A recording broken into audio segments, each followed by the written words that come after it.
하나님 말씀은 구약성경 이사야서 14장 15절에서 17절까지입니다.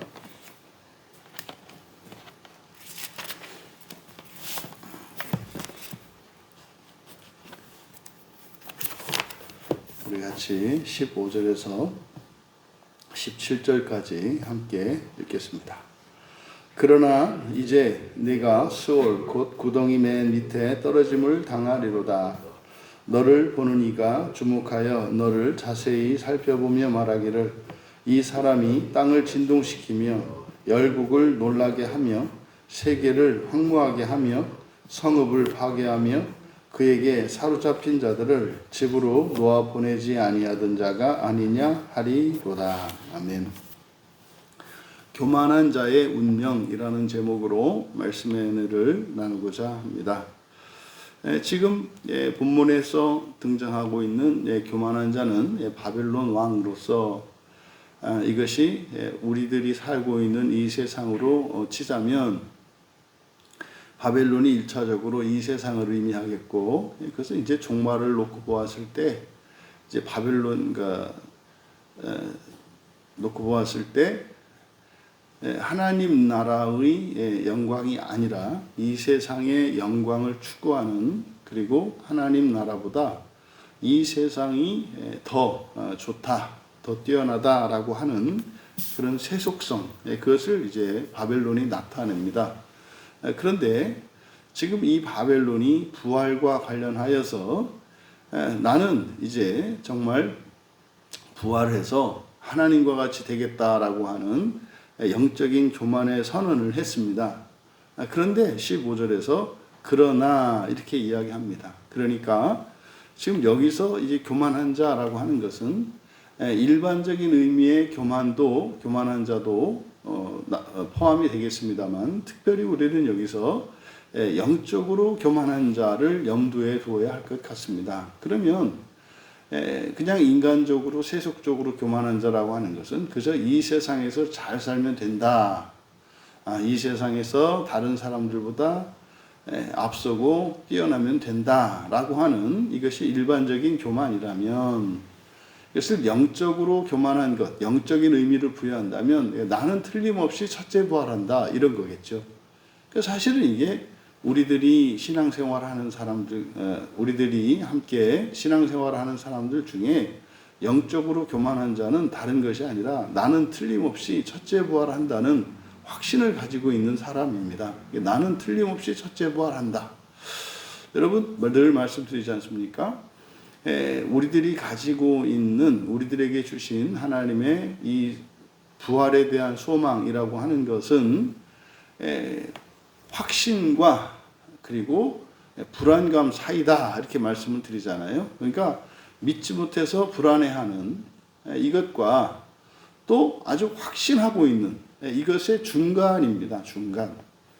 그런데 영적으로 교만한 자들은 나는 틀림없이 첫째 부활한다라고 하는, 사람들이 사실 가장 바라는 구원의 확신을 가진 자들을 영적으로 교만한 자들이다, 이렇게 우리가 이해할 수 있겠습니다. 왜냐하면 지금 바벨론 왕의 상태가 그렇기 때문입니다. 그래서 그러나 그러니까 역접이잖아요. 그러니까 이렇게 교만을 가진 자, 이런 교만이라고 하는 이 치명적인 죄가 가져오는 비참한 운명을 예고하는 거예요. 그러나 그래서 이제 내가 음부 곧 구덩이의 맨 밑까지, 지금 여기서 음부라고 하는 말은 수올이라고 번역되어 있는데 음부라고 하는 이 말은 사후세계 전체를 일컫는다. 그래서 여기는 낙원과 지옥 모두를 포함한다, 그렇지 않습니까? 그런데 여기서 이제 구체적으로 수올, 그러니까 음부 중에 어디예요? 구덩이 맨 밑에 밑이라고 그랬습니다. 그러니까 여기는 어디겠습니까? 사후세계에서 지옥을 의미하는 거겠죠. 그러니까 바벨론 왕은 지금 하늘 꼭대기 저 북쪽에 있는 정말 전능하신 창조주 하나님이 앉아 계신 자리에 오르겠다라고 하는 이런 교만을 가졌습니다만, 하지만 실상은 어떻다는 겁니까? 음부에서 부활을 한 사람들도 아니고 하나님은 그만두고 그냥 부활에 참여한 신자들에도 못 미치고 그 정도가 아니라 아예 부활도 하지 못해서 바로 밑에 지옥에서도 맨 밑으로 떨어짐을 당하리로다. 이게 이제 야라드입니다. 야라드는 내려가다. 그러니까 구약 성경에서 이렇게 이제 동사 두 개가 있는데, 하나는 바른 신앙을 가지고 바른 길을 가지고 있을 때 하라크라고 합니다. 그리고 그거의 반대말로 사용되는 게 야라드이거든요. 그래서 여기서는 하늘로 올라가고자 했습니다만은 어떻게 해요? 내려감을 당할 것이라는 거예요. 내려감을 당하게 될 것이다. 그러니까 여기 지금 사역 수동형이거든요. 그러니까 내려감을 당하는 거죠. 여러분 스스로 자만하기를 자기는 부활해서 하나님 자리에까지 이를 것이라고 호언장담을 하고 그렇게 확신을 가지고 있었습니다만 오히려 강제로 지옥에 떨어지게 될 것이라는 의미입니다. 이것은 마치 창세기 11장의 바벨탑 사건을 연상시킵니다. 함께 모여서 하늘에 이르겠다고 하는 그 교만. 그러니까 올라가고자 하였습니다만 결국에는 어떻게 되겠습니까? 무너졌지 않습니까?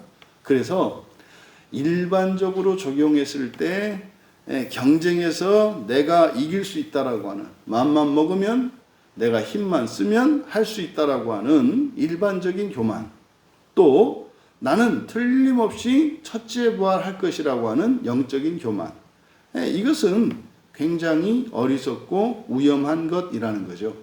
반드시 망한다는 겁니다. 반드시 망한다는 겁니다. 이 16절에 너를 보는 이가 주목하여 너를 자세히 살펴보며 말하기를, 이 사람이 땅을 진동시키며 열국을 놀라게 하며 세계를 황무하게 하며 성읍을 파괴하며 그에게 사로잡힌 자들을 집으로 놓아보내지 않던 자가 아니냐. 지금 16절에서 17절까지 이 얘기는 뭡니까? 과거의 바벨론을 우러러봤던 사람들이죠. 바벨론을 존경하고 부러워하고 그 밑에서 절하고 굴복했던 사람들입니다. 그러니까 너를 바라보는 자들이죠. 그런데 지금 이 바벨론 왕에게 일어난 비참한 현실을 보고 사람들이 주목하게 될 거라는 거죠. 그러니까 과연 이 사람이 정말 그렇게 땅을 요동하게 하고 왕국들을 흔들리게 했던 그 사람? 근데 여기서 말입니다. 지금 우리말 성경으로는 그냥 여기서는 정확하게 이제 나타내지 않고 있습니다만 16절에서 너를 말하길 이 사람 그랬잖아요. 이 사람이 아담이냐 이씨냐에 따라서 이것은 구약 성경에서 굉장히 의미가 다르다. 근데 여기서 사람이라고 돼 있는데요. 이씨라고 돼 있어요. 이씨는 누굽니까? 거듭난 사람을 의미한다 그랬잖아요. 그러니까 창세기 1장의 동물적인 인간은 아담이고요. 그리고 이제 창세기 2장에서 에덴 동산에서 이끌려서 새로 지음을 받은 거듭난 사람을 의미하는 게 이씨란 말이에요. 그래서 그냥 성경에 그냥 사람이라고 되어 있지만 실제로 이것은 아담인지 이씨인지 구별해야 된다 이 말이에요. 오늘날로 말하면 예수님을 믿는 사람인지 성령을 받은 사람인지 그렇지 않은 사람인지를 구분해야 한다 이 말이에요. 근데 지금 여기 바벨론이지 않습니까? 바벨론 왕인데 그를 아담이라고 하지 않고 뭐라고 했다? 이씨라고 했다라고 하는 것은 놀라운 사실이에요. 그러니까 교회 안에 있지만 아담인 사람이 있고요. 교회 밖에 있지만 이씨인 사람이 있단 말이에요. 근데 왜 그 신자들이 이런 교회 안에 있는 아담과 교회 밖에 있는 이씨를 생각할 수 없는가 하면, 교회 밖에 있는 사람은 구원받을 수 없는, 다시 말해서 영원한 지옥에 던져질 사람이고, 교회 안에 있는 사람은 구원받을 사람이기 때문에 이렇게 공식화되어 있기 때문에 그런 생각이 안 나는 거죠. 근데 여러분, 무엇을 구원이냐라고 정의하냐에 따라서 다르다 이 말이에요. 그래서 이씨와 아담이라고 할 때 아담은 현재의 상태로 보아서는 부활이 불확실한 사람을 아담이라 해요. 하지만 그 사람도 종말에는 어떻게 됩니까? 부활을 하죠. 그러니까 부활을 기준으로 보았을 때는 모든 사람이 다 부활을 합니다. 그러니까 이거는요, 교회 안에 있느냐 밖에 있느냐가 아니라 사람이면은 모두 부활을 한다. 그런데 구원을 부활이 아니라 지옥을 거치지 않는 첫째 부활을 구원이라고 좁게 정의했을 때는, 이때는 다르다 이 말이에요. 그러면 교회 안에 있는 사람이라 할지라도 지옥에 갈 수 있다는 거죠. 또 교회 밖에 있다 하더라도 지옥에 안 갈 수도 있다는 거죠. 여러분, 몸이 아프고 말이죠. 또 저 공산주의 국가나 뭐 교회가 있지 않은 이런 곳에서는 교회를 갈 수가 없잖아요. 그런 경우에는 얼마든지 첫째 부활에 참여할 수 있는 경우가 있죠. 근데 반대로 교회에 나와 있지만 그 사람이 성령을 받지 않고 또 성령을 받았다 할지라도 그리스도께서 우리에게 주신 그 영원한 생명, 그 시대의 생명이잖아요. 첫째 부활에서 하나님 나라에 들어가서 살 수 있게 하는 그 시대의 생명을 지켜야 한다고요. 지켜야 한다고요. 그걸 버리면 들어갈 수 없다니까요. 그러니까 뭐 우리가 수요일 날 지금 보고 있는 뭐 고린도 교회의 핵심적인 문제가 세속성 아닙니까? 고린도 교회는 문제가 뭐예요? 첫째 부활에 참여하지 못하는 거예요, 신자들이. 왜? 스스로가 그 첫째 부활에 이룰 수 있는 그 시대의 생명을 버렸다고요. 엿바꿔 먹은 거죠. 뭐하고? 세속성하고. 근데 지금 바벨론이 사실상 여기서 이씨라고 나타내고 있기 때문에 바로 고린도 교회의 상태와 다르지 않은 거예요. 그러니까 고린도 교회 같은 경우에는 영적인 교만이 있었죠. 우리가 교인으로서. 근데 바벨론은 이거는 언약의 백성이 아니니까 이때 당시에는 이 바벨론이라고 하는 것은 구원받지 못한 이방의 제국이란 말이죠. 그런데 성경은 그 바벨론 왕을 뭐라고 그래요? 이씨라고 한다 이 말이에요. 그러니까 이거를 잘 기억해야 됩니다. 오늘날 교회의 모든 문제점이 여기서 나옵니다. 지옥을 이야기하지 않기 때문에 그래요. 또 심지어 지옥에 가는 사람은 구원 못 받은 사람이라고 이야기하기 때문에 그래요.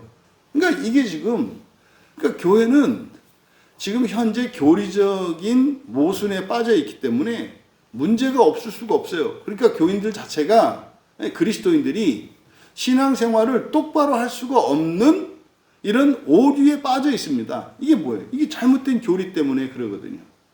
그러니까 여러분, 지금 바벨론 왕을 이씨, 사람이라고 번역되어 있습니다만 이씨라고 번역한 이것은 이게 눈에 띄는 장면인 거예요. 그러니까 바벨론도 보다 구원의 대상이고 첫째 부활할 수 있다. 바벨론이 첫째 부활할 수 있는 이유는 뭐였어요? 바로 하나님의 도구로 쓰임받았기 때문에 그래요. 도구로 쓰임받는다는 건 뭡니까? 사명을 받는 거잖아요. 사명을 감당하는 거잖아요. 예수님의 사도들 가운데에서 첫째 부활에 당연히 참여할 수 있었는데 첫째 부활에 참여하지 못했던 사람 있잖아요. 가룟 유다 아닙니까? 그때 뭐요? 잃어버렸죠. 뭐를? 첫째 부활의 영광을 잃어버렸죠. 구원을 잃어버릴 수도 있습니까? 있죠. 있죠. 그때 잃어버린다고 하는 것은 영원히 잃어버리는 게 아니죠. 그러니까 지옥에 가지 않을 수 있게 하기 위하여 구원은 하나님이 이미 정해놓은 것이고 지옥에 가지 않게 하기 위하여 사람으로 오셨던 것이고 십자가에 대속해 주셨던 것이고 성령을 보내주신 것이고 교회를 주신 것이고 성경을 주신 거란 말이에요. 무엇을 위해서? 첫째 부활을 위해서. 이게 개혁주의에서 얘기하는 바로 구원이 첫째 부활이에요. 근데 문제는 개혁주의에서 구원을 이야기하면서도 그걸 첫째 부활하고 같다라고 하는 걸 몰라요. 그러니까 자기 모순에 빠지는 거예요. 그러니까 여러분, 바벨론도 바로 첫째 부활의 대상이었다라고 하는 것을 16절에서 이야기하고 있다. 그러면 뒤에 있는 내용, 땅을 진동시키고 열국을 놀라게 하며, 이게 사실은 뭐였다는 겁니까? 하나님이 주신 그런 권능과 권세였는데 그것으로 이스라엘을 심판하는 도구로 쓰였을 때는 사명을 감당한 거야. 그러니까 그 상태는 어떤 상태예요? 첫째 부활에 참여할 수 있는 상태야. 마치 가룟 유다가 사도로 예수님과 함께 있었던 상태. 근데 사람이 볼 때는요, 대단했잖아요. 예수님의 사도니까. 그럼 바벨론도 마찬가지란 말이에요. 이 사람들은 언약 안에 있는 줄은 몰랐지만 대단한 나라였잖아요. 그러니까 영적으로 교만했던 가룟 유다, 그리고 세속적으로 교만했던 바벨론 왕. 이것이 세속적이냐 영적이냐에 있어서 사도의 자리와 그리고 바벨론 왕의 자리. 하지만 둘 다 첫째 부활에 참여할 수 있었다라고 하는 것은 뭐예요? 사명을 가지고 있었기 때문이죠. 근데 가룟 유다도 그 사명은 저버리고 예수님을 팔아넘겼고, 심지어는 목매어서 죽었죠. 회개하고 사명을 감당해야 하는 것이 아니라 사명을 놔버렸죠. 바벨론 왕도 마찬가지죠. 이스라엘의 심판의 도구로 쓰이는 그 사명을 감당하고 그 끝이에요. 그리고 나서 어떻게 했어요? 그냥 하나님의 심판의 도구가 아니라 이제는 그 육체의 정욕을 위해서 대제국을 건설하기 위해서 살았잖아요. 바로 욕을 얘기하고 있는 거죠. 여러분, 오늘 성경은 교만한 자의 이런 예측이나 확신, 이것은 굉장히 비관적이라고 하는 것을 가르쳐 줘요. 여러분, 하나님의 말씀이 진리지 우리가 판단하는 그것이 결코 진리가 되지 않습니다. 사람들 눈에 보기에 좋아 보이고 성공한 것 같고 확실한 것 같은, 그럼 여러분, 예수님 그 시대의 종교 지도자들이 누굽니까? 다 영적으로 교만한 자들이죠. 그 사람들은 다 하나님의 선택을 받은 사람들이고 일반 백성들보다 뛰어난 사람들이었죠. 그런데요, 예수님은 분명히 말씀한단 말이에요. 너희들은 지옥에 떨어질 자들이다라고 말이죠. 오늘날도 마찬가지입니다. 여러분, 아무리 육체로 살아가고 있는 중에 사람이 자신의 구원에 대해서 그리고 자신의 미래에 대해서 자신감을 갖고 낙관적인 전망을 내놓는다 할지라도 그것은 절대 실현되지 않는다는 사실입니다. 우리의 완성, 우리의 완전, 우리의 성공은 하나님과 함께 할 때 이루어지는 겁니다. 그러면 하나님과 함께 한다라고 할 때는 내가 모든 능력과 자격과 조건을 다 가지고 있어요. 그렇다 하더라도 우리는 뭐가 있어야 돼요? 불확실성이 있어야 한다고요. 그럼 여기는요, 믿음으로 하나님이 함께 해주셔서 비로소 완성이 되는 거지, 우리 자신의 능력과 확신만으로 무엇이 이루어질 수 있다고 생각하는 것은 매우 위험하다. 오히려 그런 교만은 반드시 멸망한다는 사실이에요. 보세요. 저도 교회 개척을 하고 이렇게 상담을 왔던 많은 분들 구원의 확신 때문에 왔었거든요. 그러니까 뭐 하는 거예요? 영적인 교만을 위해서 사람들이 찾아 헤매고 있어요. 지금 뭐 이단 사이비 이런 데로 가 있는 사람들 대부분 교만한 사람들입니다. 근데 본인은 교만하다고 생각하지 않죠. 오히려 겸손하다고 생각하죠. 왜? 나는 구원의 확신이 없으니까 구원의 확신을 찾기 위해서. 그게 교만이라고요. 그게 뭡니까? 그게 지금 바벨론 왕이 하나님 자리에 똑같이 앉겠다라고 하는 그 말이다 이 말이에요. 여러분, 우리 미래의 성공과 안정 누구께 달려 있어요? 하나님께 있어요. 첫째 부활 하나님께 있어요. 그 자리는 없애면 안 되는 거예요. 그 자리를 없애는 게 교만이다 이 말이에요. 그러니까 아무리 위대한 사람이라 할지라도 하나님의 자리를 남겨두고 있으면 교만한 거 아니죠. 그런데요, 아무리 볼품이 없어도 하나님의 자리가 없는 사람, 이 사람들이 교만한 사람들이요. 뭐 실제로 현실에서 보면 말입니다. 인간적으로나 신앙적으로나 영적으로 뛰어난 사람들보다 오히려 수준에 다다르지 못한 사람들 중에 교만한 사람들이 오히려 더 많습니다. 놀라운 사실이에요. 오히려 더 많아. 그건 무슨 말입니까? 교만하면 망한다니까요. 교만하면 망한다고요. 하나님이 높이실 때까지, 하나님이 완성시켜 주실 때까지 겸손하게 기다릴 수 있어야 합니다. 그러니까 우리가 예수님께 배워야 될 건 뭐라 그래요? 겸손한 주님께서 멍에를 메고, 그리고 거기서 쉼을 얻으라 그래요. 멍에를 얻는 게 뭡니까? 그래서 인생을 살아가는 동안은 늘 우리가 짐을 지고 있습니다. 짐을 지고 있어요. 그래서 바울도 늘 했던 게 뭡니까? 표대를 바라보고 살아갑니다만 늘 구원을 잃어버릴 것처럼. 하지만 불안해하지 않고, 우리가 불안해하지 않는 원인은 우리의 확신이 아니에요. 언약이에요. 언약이에요. 주님의 언약이 우리의 소망이 되고, 그것이 우리의 마음에 평화를 주고 우리에게 불안감을 사라지게 하는 겁니다. 그리고 그것이 우리를 겸손하게 만들어요. 여러분, 영적으로나 또 인간적으로, 세상적으로 이 교만한 자의 비참한 운명, 반드시 멸망하는 그 자리에서 피할 수 있는 겸손한 자들로 살아가시기를 바랍니다. 모자란 거 아무 문제 없어요. 넘치는 거 아무 문제 없어요. 뭐 하면 돼요? 겸손하면 돼요. 교만하면 돼요. 하나님의 자리를 늘 남겨두심으로, 그래야 하나님이 합력하여 선을 이루시죠. 우리에게 어떻게 악이 없겠으며 죄가 없겠습니까? 어떻게. 모든 것을 완벽하게 완성시킬 수 있는 분은 하나님이신 것을 잊지 마시고, 여러분들이 정말 100만큼의 일을 다 이루었고 능력을 가졌다 할지라도 100을 100으로 보지 마시고 101을 100으로 보셔라. 그래서 항상 내가 한 것보다 더하게 하시는 하나님을 기준으로 삼아라. 그래서 우리는 할 일 할 뿐이에요. 하지만 우리가 기대하는 바, 그것을 목표로 두지 마라. 하나님, 내가 여기까지 했사오니 주께서 합력하여 선을 이루시어 나의 능력을 뛰어넘는 하나님의 일을, 하나님의 완성을 보게 하여 주시옵소서.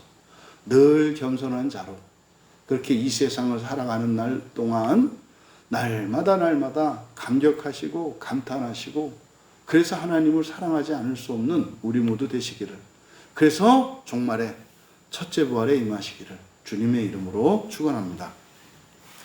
존귀하신 하나님, 이 교만이 얼마나 어리석고 무모한 것이며, 또한 이 교만은 인간적인 인격적인 교만뿐만 아니라 영적인 교만이 또한 무엇인지 깨닫게 되었습니다. 하나님을 의지하고 살아가는 그것이 인간의 확신보다 더 확실한 것임을 깨닫게 하여 주셔서 모든 일에 있어서 언제나 주님의 자리를 내어드리고, 또한 우리의 자리를 메꾸며 하나님과 함께 살아가는 복된 자들 다 되게 하옵소서. 감사하며 예수님의 이름으로 기도하옵나이다.